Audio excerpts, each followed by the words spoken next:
The past week has been a tumultuous one for the United States, marked by a sudden freeze on federal aid and a devastating plane crash in the Potomac River. The aid freeze, announced on January 27, 2025, sent shockwaves through the nation as government agencies were directed to halt spending on numerous federal grants and loans.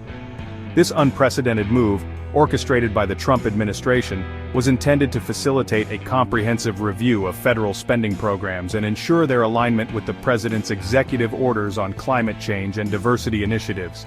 The freeze, however, was short-lived, lasting only 48 hours before being lifted on January 29 amidst a flurry of legal challenges and widespread confusion. The temporary halt in federal funding had immediate and far-reaching consequences, leaving countless organizations and individuals in a state of uncertainty. Nonprofits across the country, many reliant on federal grants to sustain their vital services, faced the daunting prospect of program disruptions and potential closures.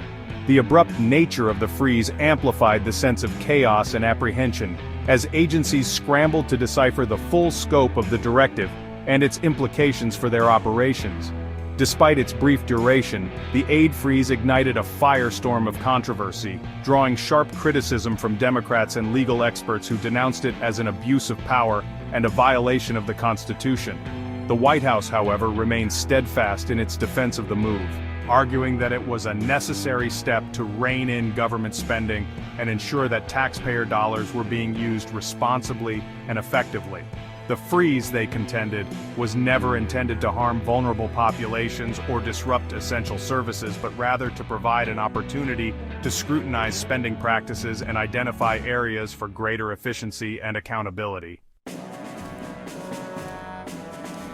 At the heart of the federal aid freeze lay a series of executive orders issued by President Trump, aimed at curtailing federal spending and aligning it more closely with his administration's priorities. These orders, which have been met with mixed reactions, cover a wide range of policy areas, including immigration, healthcare, national security, and environmental regulations.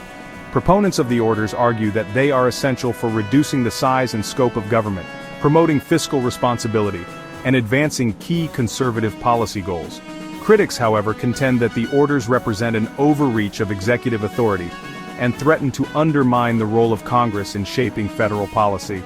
They argue that the orders are often vague, overly broad, and susceptible to legal challenges, creating uncertainty and confusion for federal agencies tasked with implementing them.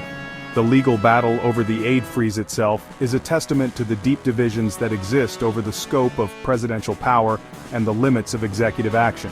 The swift response from legal groups and Democratic state attorneys general, who filed lawsuits challenging the freeze, highlights the contentious nature of these executive orders and the administration's efforts to implement them. The lawsuits argue that the freeze violated the Administrative Procedure Act, which requires federal agencies to follow a public notice and comment period before making significant changes to regulations or policies. This legal challenge, along with a temporary injunction issued by a federal judge, played a pivotal role in the administration's decision to rescind the aid freeze after just 2 days. The controversy surrounding the aid freeze and the broader debate over executive power are unlikely to subside anytime soon.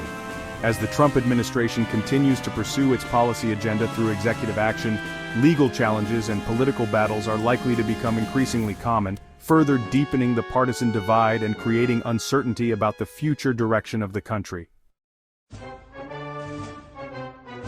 While the federal aid freeze was in effect for only a brief period, its impact on nonprofit organizations across the country was swift and deeply unsettling. Nonprofits, many of which rely heavily on federal grants to fund their operations and provide essential services to vulnerable communities, faced the alarming prospect of program disruptions, staff layoffs, and even potential closures. The uncertainty surrounding the freeze, coupled with the lack of clear guidance from the administration, exacerbated the anxiety and fear among nonprofit leaders and staff members.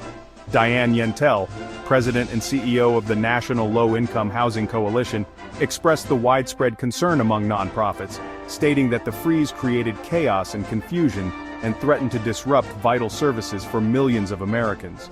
Food banks, homeless shelters, healthcare providers, and countless other organizations that depend on federal funding to serve their communities faced an agonizing wait as the crisis unfolded. unsure of how long the freeze would last or what its ultimate impact would be. The freeze also highlighted the critical role that nonprofits play in American society and the disproportionate impact that funding cuts or disruptions can have on the communities they serve. From providing food and shelter to the homeless to offering job training and educational opportunities to underserved populations, nonprofits fill vital gaps in the social safety net, often reaching those who are most in need but least able to advocate for themselves. The disruption caused by the freeze served as a stark reminder of the fragility of the nonprofit sector and the importance of consistent and reliable funding to ensure its continued viability. Despite the administration's assurances that essential services such as Medicaid, Social Security, and SNAP food stamps would not be affected by the freeze, concerns lingered among nonprofit leaders and beneficiaries alike. The lack of clarity surrounding the scope of the freeze and the potential for future funding cuts or policy changes created an atmosphere of uncertainty and apprehension, leaving many wondering about the long-term implications for the social safety net and the well-being of vulnerable populations.